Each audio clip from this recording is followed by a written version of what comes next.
We're working on our 1972 Plymouth Duster project. This car's come a long way. It was blasted. Most of the sheet metal has been rebuilt on it. And we're in kind of the late stages of doing the block sanding filler work. Now, a lot of people ask what to use to fill it with, or what can you use. Some people, I think, use the wrong stuff. And there's people that use the right stuff. And then there's people that use the better stuff. And the better stuff, in my opinion, is not what the factory used. They used a seam sealer and they put it inside this little gutter. So they use that seam sealer as a way to kind of smooth that out, make it look a little slicker. But the problem is, over time, the seam sealer, it has a lot of movement to it. It will shrink over time. And you know, the lifespan that was really expected on these cars, and most cars in general, is about 5 years. So it went way beyond that. So it's definitely worth it there. But usually I think about the 10-year mark in most subtropical climates and hotter, like if you're in the southwestern United States, that's going to shrivel up and dry up a little quicker. So what they would do, they would start cracking in spots. Most of you are familiar with that cracking that happens. And then any moisture that sets on there, whether it be from rain or dew, it's going to get inside there, go underneath it, and it's going to rust your metal. Over time, I've kind of thought, well, what can we do that'll be better? Because we live in the Midwest. It could be anytime hot, it could be cold. You know, you're going to get a lot of expansion, contraction. You're going to get a lot of different weather. You're going to get dry weather. You're going to get wet weather. So what I use, instead of seam sealer like the factory had, was I use Duraglass, or if you want to be generic about it, short strand fiberglass filler. Put something on there, you get a good seal out of it. Waterproof. It's not going to penetrate the actual substance. Why you don't want to use lightweight body filler or Bondo is because it will absorb. Also, if you put enough in here to kind of, let's say, fill up to a reasonable level, you might be using too much filler. I kind of, as a rule of thumb, the absolute maximum that I will use as far as the thickness of a filler, and I don't really have a square footage wise, but the thickness, I don't like to go more than 3/8 of an inch. I rarely get around 1/4 of an inch, but 3/8 of an inch, you get there and beyond, you're opening up. It has so much mass there that it's going to want to expand within itself. It's going to want to crack, and then you'll have problems. It'll be just like the seam sealer, in my opinion. So the Duraglass or short strand fiberglass filler, it doesn't have all the tiger hair in it. It's just the short stuff. It's like just a thicker version of body filler, Bondo. It also sands good, and it's really hard, and it doesn't really do the expansion contraction. If it does, it's so minor it doesn't separate from the body itself. So that's, in my opinion, it's much better than seam sealer. Now some people say, well, maybe it's too much, it's overkill. If you ever did have to remove this, it removes just like anything else. It removes like seam sealer. It might be a little tougher, but you can grind this out and it's going to be clean metal. Okay, so you're not locking it in and ruining it, because it's just simply another way to handle the process. This side I have done about 95% of it. It is still in the rough stage. I laid it in there and I pushed it in with a spreader, a typical Bondo spreader like this. I take a glob and then push it in there and get it to where it squeezes into the full perimeter of the inside. It's almost like a U-shaped channel right there. Okay. I push it in, I move, I kind of drag it, move, and do the same thing. That way it just keeps pressing until I run out. I grab another of my mixture and do the same thing. I might have to do it in 2 sections, from here to here and then from here to here, seeing as this dries a little quick. Okay. Depends on how quick you can do it yourself. That's as far as the application. Now for the video, I mentioned working on this side. We got that side over there filled. We'll just have to sand it. But what I want to do to prep this out, I do have our epoxy primer in here. And since we've been doing some other jobs and, you know, get a little grit and grime going on, I'm going to take some 3M Scotch-Brite pad, and we're just going to kind of scour the area of any foreign substance, any dirt, anything like that. And anything that gets into little spot weld pits, just knock it down. Make sure everything's clean. Gives it a good surface to grab onto, because that fiberglass short strand will grab on to this epoxy primer just in the way that lightweight Bondo type filler is designed to grab to it. So it all works just as good. And another reason to use it. I do have where the roof seam comes down, and I had to fit the quarter panel in here. a little bit of the lip over here. I'm just going to knock it back a little bit, and that way it'll level it out a little better. Just a simple little flap, quarter piece. Just like that. Pretty easy.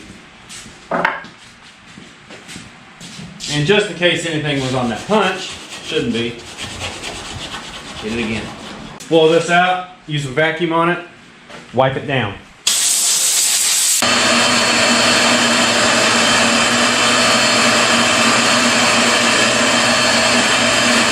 And just a little spot of lacquer thinner.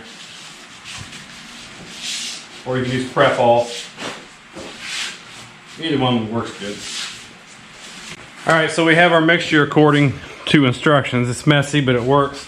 I start getting it together because it will dry quick. I'll start in the middle this time, I don't care. Kind of put it in there and I squeeze it, draw it down tight. I use the outside lip here as kind of a gauge. Smear that off in there. And I try not to leave a big open space under it for like air bubbles and stuff like that. So we get her in there. We can be a little messy, that's okay. Especially when the car is all stripped down like this. This little joint here, you kind of gotta do all that stuff so that it doesn't pour out too much. A little bit too much there, but that's okay. I'll scoop it up, start over, pull that bit out. And if you have to, just do it in shorter, smaller sections, okay? Based on your ability to work fast, coordination, all that bit. Maybe even tape off a little area just to keep yourself within perimeter. You take it, smush it in there, we'll kind of squeeze it out the side and pull it out. But then ultimately I get a nice run like this. Let me get some right here. And then swipe it through. All right, so here's the second row around, back part. Remember, the big thing is just get it in there. That first bit there actually hardened up on me pretty quick, a little quicker than I would have expected. So I'm going to keep that in mind. It might be the atmosphere of the day, the humidity or whatever. It's a little humid out. I'm going to just get it covered, and then we can always run sanders through it, files, whatever. This is always a tight area, way back here. Shoot. Sure. Get a little bit less and then squeeze it in there. So down here, kind of mold it into the other that you previously put in there. Remember, do our little squeeze action there. Hopefully I won't need any more, but I'll probably run a little bit short here. Let's see.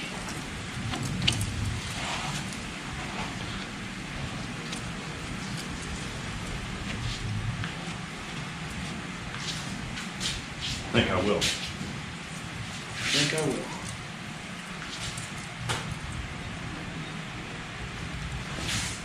Unless I can take the excess here.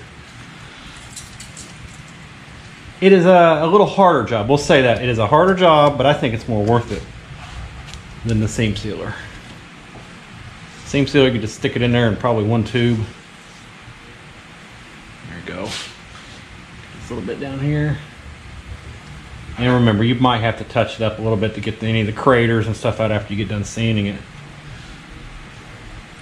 So that way you can fix any little bits that don't quite make it. Pretty good shape here. I think this side will need sanded more, just it's operating a little differently than it was over there. So right about there it is drying up. So we'll let that set so I don't pull it out of there, what we've already done. All right, so what's happened here is we went ahead and got the whole drip rail done from this side all the way down to the front of the A-pillar. Took about 3 different stages of mixing up some fresh filler to hit this one, hit out in the middle, hit down there. You can mix up probably enough to do the whole thing, but I submit that you'll probably end up wasting half of it because you'll start swiping it in here and you'll want to manage it a little bit, and then by the time you get about here, whatever could have went in here is just going to be hard. and so you're going to waste it. So I suggest do it in small increments, and you'll be much better off. So I've done that. I sanded it flat, and that revealed all the little potholes, the chuck holes, the low areas, the little rigid areas where maybe when it started to get a little hard or cure up, it kind of drug it. So I blew it out and then used a vacuum, because it lets all that stuff, all that sanding dust is going to sit in the pores, and it's going to give you trouble if you put fresh over top of that. It's going to like a floating level. It's just going to fall off. So clean that off real good. And I went ahead and did the other side as well, as hit it with another coat. Now this is a little thick here, but at this point I could probably take a knife and shave it within, kind of carve it to the right level, and then you can sand the rest of it. So I'm going to do that, and you will be available to do that for a little bit, at least probably about a 5-minute period, 5-minute window. And you don't have to get perfect. I'm just kind of going to run it through here, kind of a 90-degree angle off the face of this.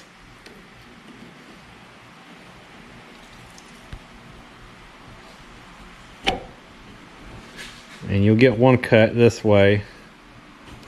Cut it out right about there, and then don't go too deep. Just kind of score it along this flat face here.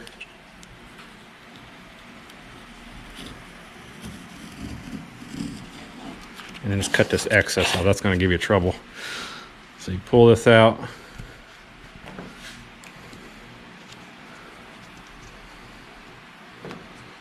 Kind of see what's going on there. You ever work with your hands at all, you're figuring out what we're doing. So there. Real faint scoring there. So there, we have kind of a nice baseline. And then this, cut that off. So when we hit this with a sander, or I'm sorry, not a sander, but a sanding block rather, you can use a paint stir stick with some stuff on it, whatever, even something with a little dip to it. It just depends on how you want it to look. You just knock this down pretty quick. Let's take a look at the other side. It's in pretty good shape. It wasn't as when I did this the other day, it didn't drag the partly cured filler as much, so it looks a little cleaner. But I will cut a few of these little spots away that we know are going to be a problem if they harden up. It just takes more sandpaper to get it loose, and since it's kind of soft and manageable, let's do it now. Okay, so about 3 hours later, I've let everything cure, and I started sanding everything down, so it's pretty smooth. Nicked myself on that little edge there, and we're in pretty good shape. Really all it needs is just a little touch up with some regular lightweight filler. Again, that's like Bondo or anything similar, but we're pretty good. And like I said, I would kind of 90-degree off of this flat plane here, and if you need to, you might have to drop the layer of this down just a hair below the actual lip, and mine is just below it. And the reason that is for your trim, if you have the drip rail trim that will go on there. Now some of these cars, Dusters, Dart Sports, I think Dart Sports always had them, but the Plymouth mainly were cars that sometimes did not have the piece of trim right here, okay? And if it did not have the trim and you don't want to go back to the trim, it would have a little block right here, like a little wraparound body colored block. Well, this car, I believe it had the blocks on it. It did not have it originally, but we're going to add it, and I happen to have a set of the trim. And you could snap the edge on there, and you'll see where it fits. It actually fits up flush against the work that we just put in, and it will hold. It's not going to keep it from doing so.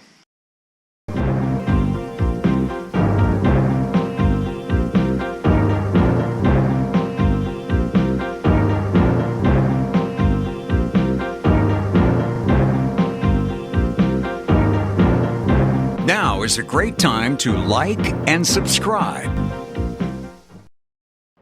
So we've done both sides, good to go for the most part. Like I said, gonna just do a little lightweight filler in there, just to a couple of pop marks there, scratches, things like that.